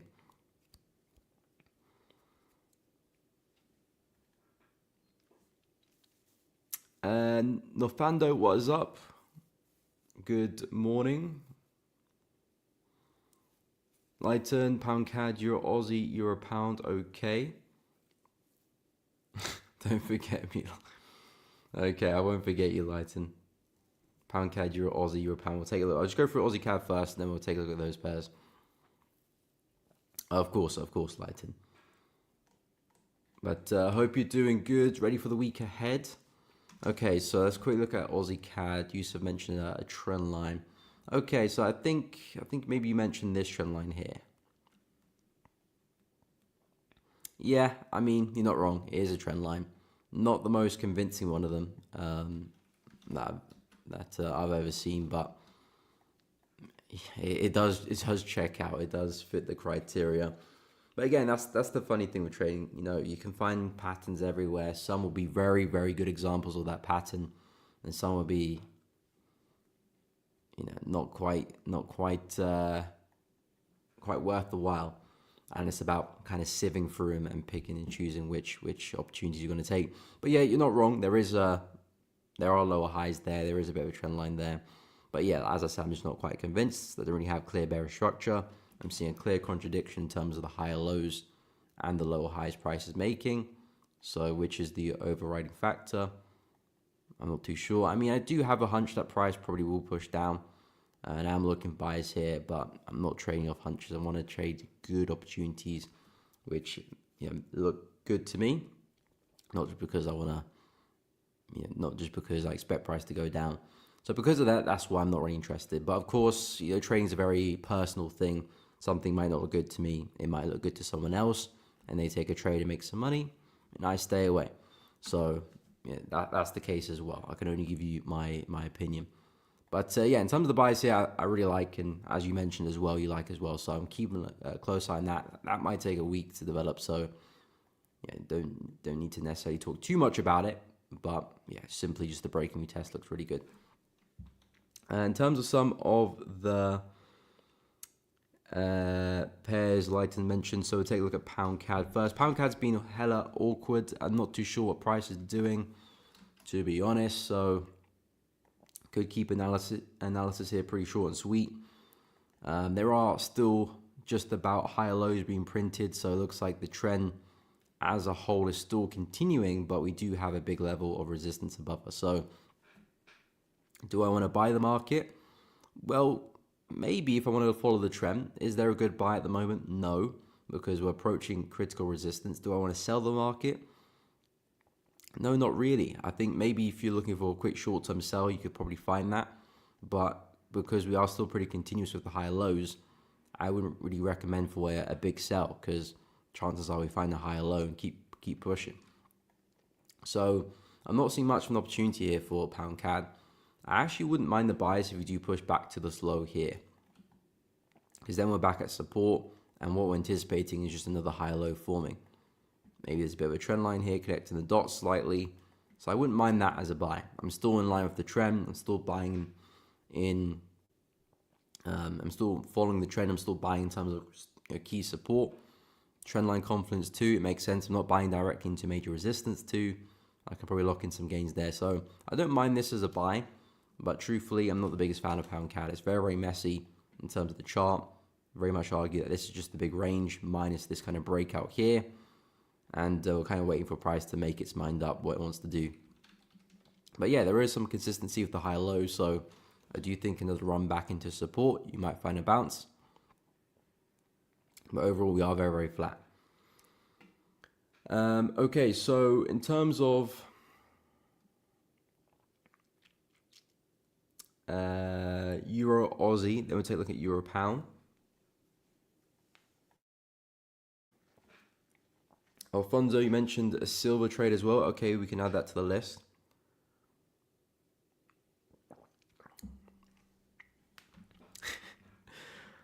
I've been having amnesia lately. I have, to be honest. Especially if you lied to them. I don't know why. Everyone else, I'm just on it. But yeah, I do apologize. I do apologize. I have been having amnesia lately. Okay. Euro Aussie. So Euro Aussie, I do have a bearish bias with this one. But again, price action not really doing what I want it to do in terms of a pullback. So we did poke our head just below the low here, technically giving us a break of structure. I've been looking for us to kind of top out and then continue. So new low, lower high, yeah, lower low. That's been the plan with Euro Aussie. However, just haven't really found an entry to actually take a trade here, to be honest. And that's the conundrum. That's the issue. How do I find an entry? Well, this pullback has just been a bit too aggressive for my liking, and now we're starting to kind of consolidate almost. So I do like the idea of potentially a strong break of this support level. then looking for some shorts intraday on the way down, and then trying to catch the lower highs. This becomes a really high probability idea because this will then look like a lower high. And then once we have a convincing break of that support, we probably do mimic this trend on the way up, on the way down. And then the plan is just pullbacks, back to the low and further probably. So I am bearish on Euro Aussie. I do think we are likely to form a lower high. I'm basically just looking for the pullback of this bearish leg. We've had a pretty healthy pullback so far. Now I'm just looking to see if I can find the continuation, but there's no opportunity to short just yet. So being patient, market's a bit flat to me. Maybe if we can show some momentum to the downside, things look better. And then some pullbacks after. And yeah, I would bet on price coming back to that prior low, and longer term, maybe even this low. But, we'll take it step by step for now. And in terms of Euro Pound as well, yeah, Euro Pound back at highs. So haven't been the biggest fan of Euro Pound. I've just said essentially we're in a range here. I was looking for a lower high here to potentially see if we can bounce that support again, but haven't had that happen either. We're now trading back at resistance. So naturally, this is not a bad place for a short. It's not a bad place for a short. Back at the highs of a trend. Of course, a bit aggressive because the trend isn't essentially in your favor, but you're taking advantage of a very choppy market. It's not like the trend is flying like gold, for example, or silver. This is a very flat market, very flat trend as well. So you can get away with shorts in these situations. So I do think this is a nice place for a short. I would wait for us to take out the high before shorting. I do think potentially some early sellers are getting involved in this area, and this looks really, really flat as well. So I could see price potentially pushing up at least one more time, taking out some people, and then we might have a bigger correction. So that's the best opportunity I can see. The market's really flat, essentially ranging. If we're going to reject the high, at least let's kind of pinch it first and then look for opportunities afterwards. And then you got at least the 50% of the range to target, maybe the full range if you're looking for a big swing, but I'll leave that down to you. But in terms of positioning, I think that's the best bet. I wouldn't be looking for buys. I know we had a slight uptrend there, but I don't want to buy into highs. I'd rather wait for a breakout before looking for buys. So yeah, Euro Pound, not my favorite pair, but the best opportunity I can see is just taking advantage of the highs and catching that reaction.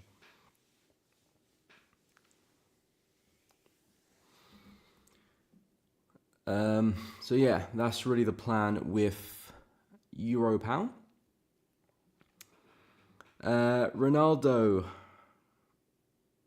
give some advice. Okay. Good. Paul hates the day. However, I feel the mental pressure builds. Okay, that's an interesting take, to be honest, because you have mentioned that your trading has improved over the years. So you're definitely improving. And typically seeing yourself improve, seeing yourself making some payouts, making some withdrawals is what's going to create more confidence, and normally you're going to continue from then on. Feeling mental pressure from keeping that consistency is an interesting situation, because essentially what the pressure is, you're feeling like, okay, I'm doing better, I'm doing well, and now the pressure is to keep doing well. And really, there is not much to it apart from doing what you're already doing. But of course, you're feeling pressure to sustain that. And I think the biggest key element to that, because you might think, okay, yeah, I'm doing well, maybe it's a fluke, maybe it's a bit of luck, maybe I'm going to turn into a bad trader again in the next couple of months, it's just a ticking time bomb. That could be a situation. I've had those thoughts as well before. The best way to remedy that is to have a kind of a routine and a structure of your trading, because your mind's going to fluctuate. Today you might be feeling a little bit low self-esteem in terms of your trading, even though you are seeing some success. But then come next week, maybe you're feeling a little bit more confident now. So your brain's going to fluctuate, your mood's going to fluctuate, as it does in all avenues of life. But the key thing with trading is having an approach, having a system, having a routine, having a process.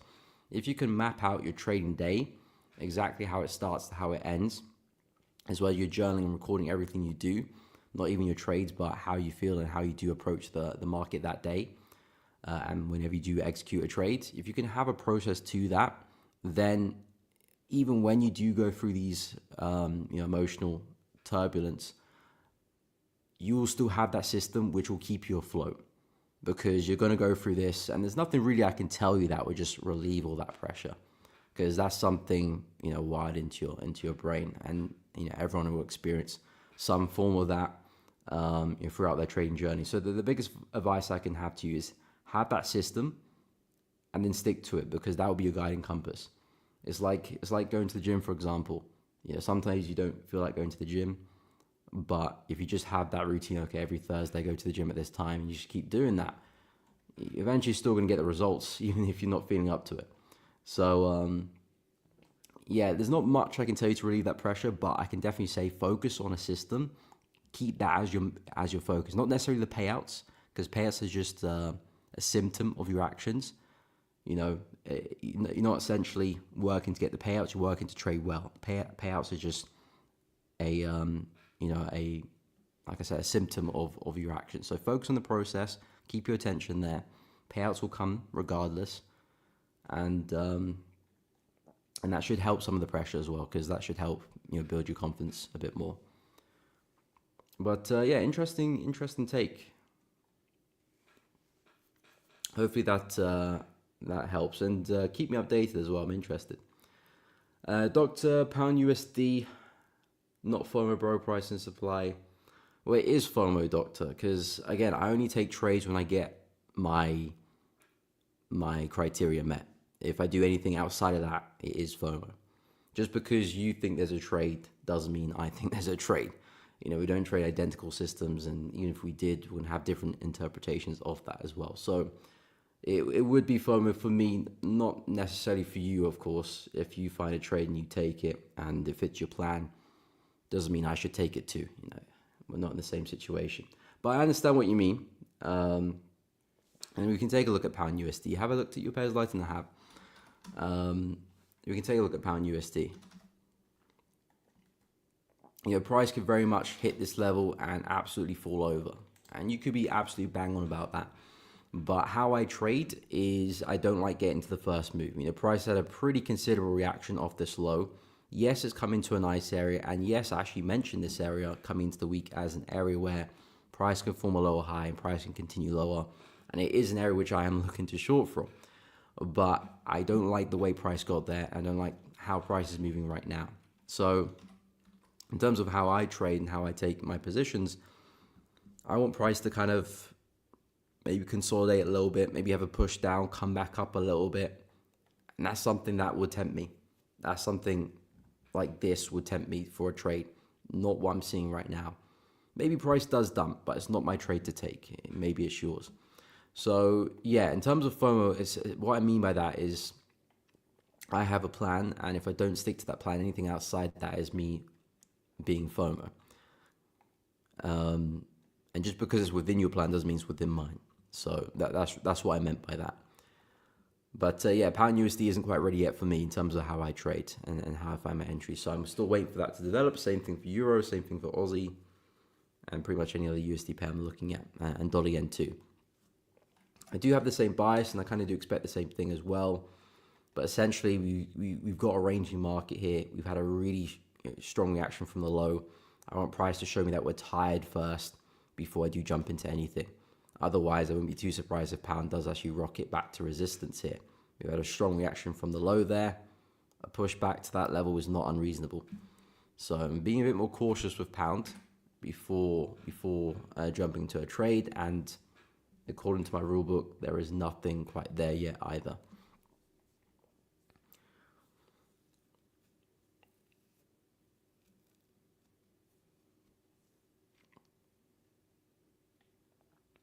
Okay, Paul Lighton. Yeah, I know. I don't know why I do that to Lighton, to be honest, because it's no one else. It's just Lighton. Thoughts on Euro GU15? Okay, we'll take a look as well. Yusuf, no problem. What you rightly said, I was gonna be massacred as an early bird. Exactly, early bird doesn't get the worm, but the second mice gets the cheese. Second mice or second mouse? Second mouse gets the cheese. Rafael, dollar CHF longs, we can take a look.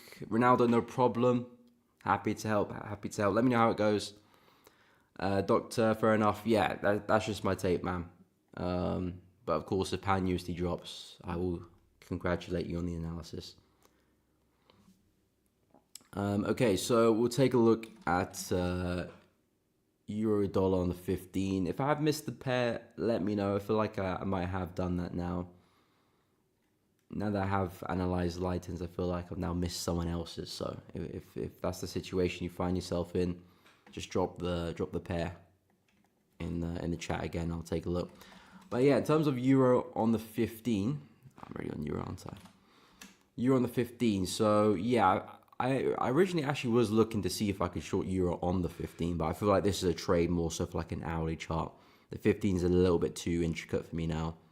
You know, the candles are not really having much meaning right now. So I think I'll scale for like an hourly chart to short euro, same as pound as well.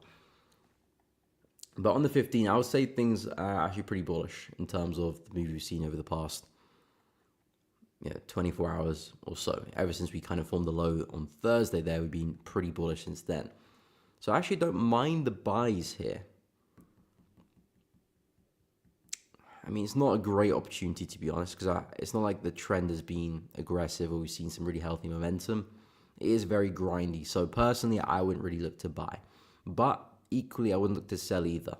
Because let's say prices get back to highs and I start to short, I'm basically trying to call the top of this move, which is quite difficult to do, especially on the 15.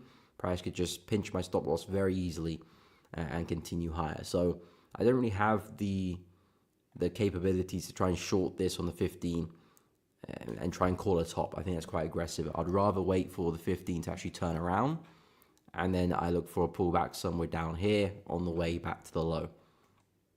This will have a lot more probability about it than me trying to call the tops on the 15-minute chart. If anything, I can potentially see us correcting down and then potentially having a bit of a buy. I think that could look good on the 5-minute, really, yeah. If you have another push down into this low, I think this is actually not a bad place for a buy and a push back into resistance. So I can see that as a nice opportunity on the 15-minute chart, really. Just following that trend, relative corrective retracement. I do think we can have a bit of a pop to the upside. But again, just keeping it short term. I am still bearish biased, don't get it twisted. But the short term, I think there might still be a bounce there to take advantage of. And pretty much probably the same situation with pound. Would I drop to the 15 here as well? Would I try and call the tops here? No. Again, I do expect us to eventually top out and come back down, but I wouldn't try and do that on the 15. I think buys actually look somewhat decent right now with pound as well. Bit of a zone there we're pulling into. Wouldn't mind the pullback into this area. But let's say if you can get a deeper correction there, I think that's actually a solid place for a buy on the 15. Really aggressive trend, bit more momentum than euro, really aggressive push. There's your pullback, another aggressive push. I know we are coming back into supply on the left, so we are being a bit more careful now. But if we can get a push lower down into bullish territory, back into demand, we can find a buy and take that back into highs there. And that won't be such a crazy move. And then, yeah, maybe we do sell off eventually. And then when we do start to see an actual bearish trend form on the 15, then we can look for some pullbacks later on. Because if the pullback is going to happen, if this is a pullback for us to continue lower, then eventually price will get here. We don't have to try and pick the top, especially on a very intraday chart like the 15. You don't necessarily have to pick the top. You can find a pullback later on, and that could be a very good trade in itself. Maybe a break and retest somewhere. And even this move here could be like a 1 to 3, 1 to 4, 1 to 5 maybe, depending on your entry. So it's about taking good trades and making sure probability is really in your favor. I'm not the biggest fan of trying to call tops here. I think the buys are the better bet, trying to continue this momentum. So yeah, that's kind of where I'm at with the 15 on pound and euro. I am bearish, but if you're going to trade the 15, I think you have a little bit more luck with the buys for now. A bit more upside, then maybe we can turn around.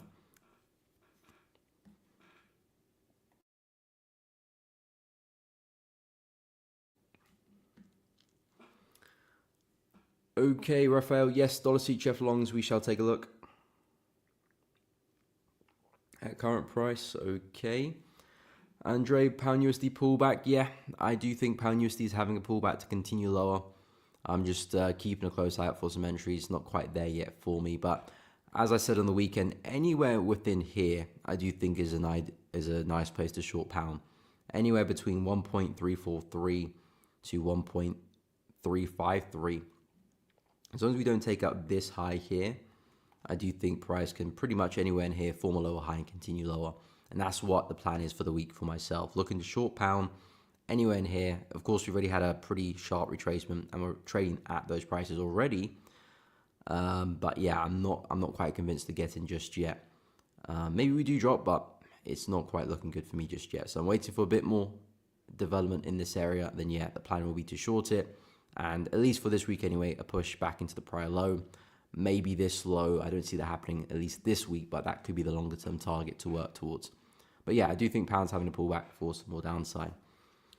In terms of dollar CHF, you said longs right now from current price.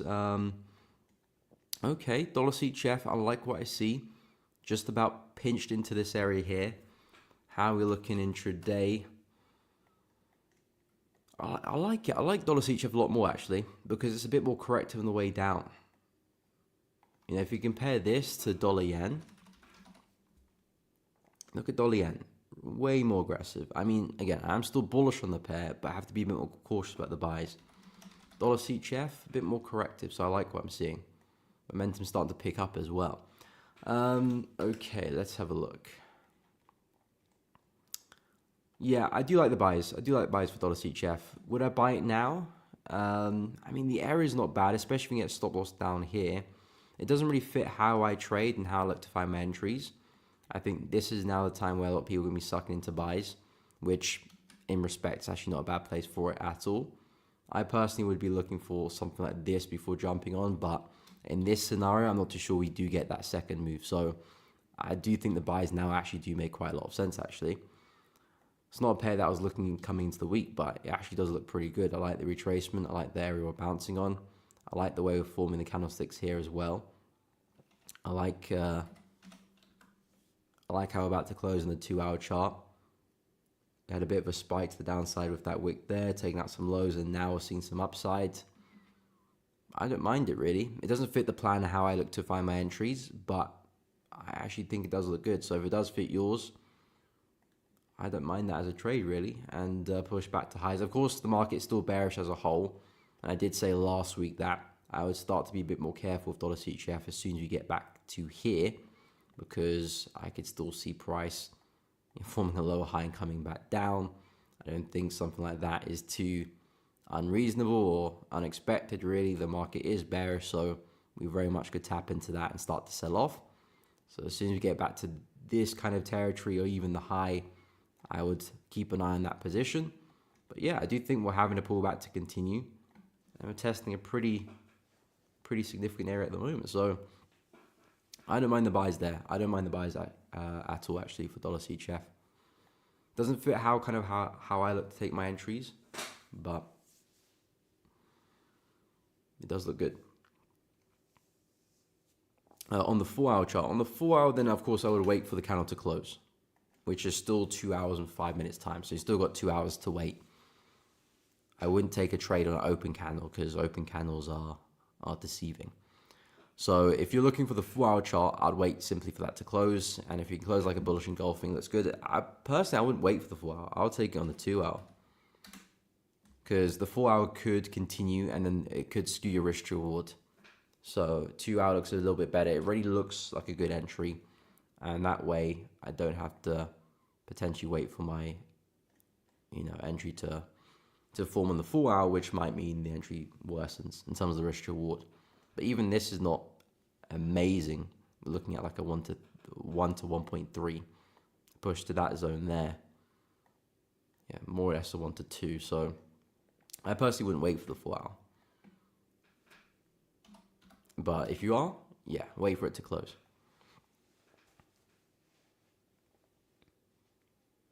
Lebsy, what is up, my man?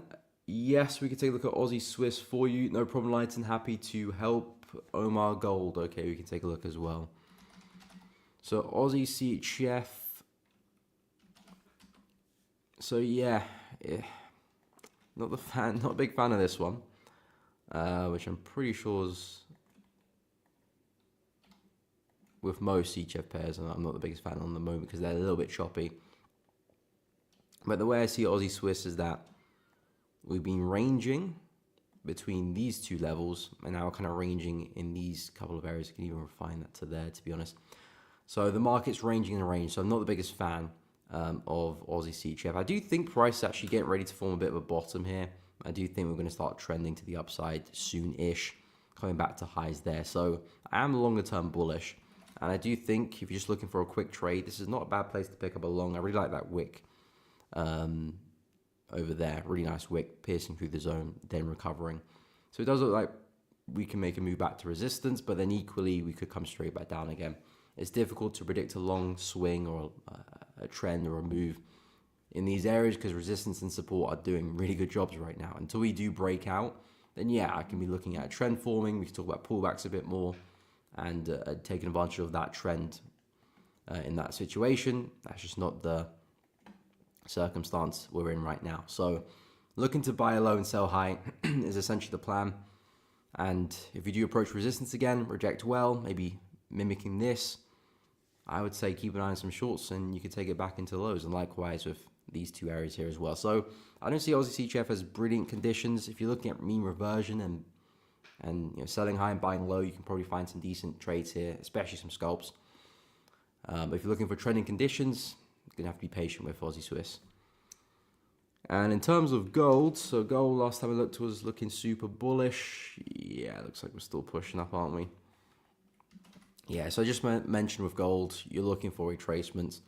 I actually mentioned a retest of this area coming into the week, but unfortunately, market was too bullish. Even for that, we had a gap at the start of the week and price just continued higher. So difficult to really find a trade there, but we have created a new range here, and now we've ripped that as well. So naturally, it would be nice to pull back into this area. Maybe some pullbacks on the 15-minute chart could look good as well. Retest that zone, and then we continue higher. But yeah, gold, I do think it's just onwards and upwards. The trend is still pretty crystal clear. Next big psychological level will be 3,900. I've marked 3,850 as well as an area to keep an eye on too. But the way I see it, momentum is so strong, there's no need to try and short that or go against it. Yes, it'll form a top at some point. Yes, there'll be big pullbacks at some point. But you know, the emphasis on that statement is at some point. That point is not necessarily now. And silver looking really bullish as well. I did say there could be some nice longs on the 15 or even the 5-minute chart. I said if you can get another drive back into low, that could be a nice place for a buy. That's still the case though, as long as we don't rip out through highs yet. I still think if you can get a nice buy into the low, retesting prior resistance as support, you've got support there as well. You know, position yourself well. I think that could be a nice place for a buy. But yeah, silver looking really bullish, very close to all-time highs. That's the all-time high, 49.7. Looks like we're on our way to that area. Gold, of course, already all-time highs, but looking super bullish as well. Looks like it's about to go and create some new ones, or at least go and hit a big psychological level. So yeah, very, very bullish on gold, and the focus this week would be what we do on dollar, which is interesting because yeah, I'm bullish on USD, but despite that, I'm still bullish on gold. So yeah, we're going to see what happens with dollar this week. Not quite ready yet for an opportunity, so being patient. No problem, Leslie. Happy to help. So being patient. Don't have any entries at the moment. I was keeping a close eye on pound yen and dollar yen, but they've been very aggressive, so I need to be a bit more careful. And euro dollar, I am looking to short. Not quite there yet. Pound looking to short. Not quite there yet. And Aussie dollar looking to short, which still hasn't tested the zone. So again, for this one, not quite there yet either. So yeah, just being patient, but I have the plan in play. I know what I'm looking to do. It's just about now finding a good trade to actually trade. But anyway, you guys, we are at the end of the stream. I do hope all of you have found it useful and enjoy the stream. And if that is the case, drop a like, subscribe to the channel. It does really help out. Make sure you hit the bell as well so you don't miss out on any streams or uploads in the future. Check out the memberships if you do want to follow the channel further in terms of signals, trade breakdowns, and other content as well. If you are interested, check it out. And I will be live again tomorrow, guys, so hope to see you all there from 10 a.m. to 12 p.m. UK time as always. But really appreciate you tuning in. Drop a like on the stream before you do leave. Have a great day, and I'll see you all in the next one.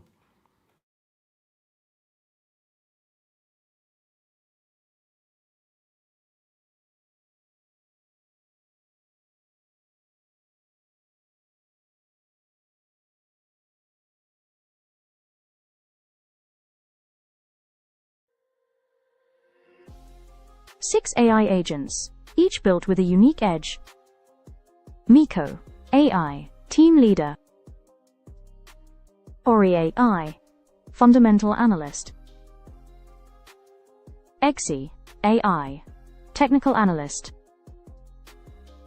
Mesa, AI, Risk Management Specialist.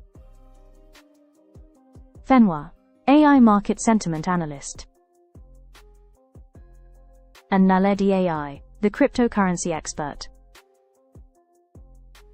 Together, they're engineered to protect, guide, and transform your trading. The future of trading is here. Experience Zentrix AI.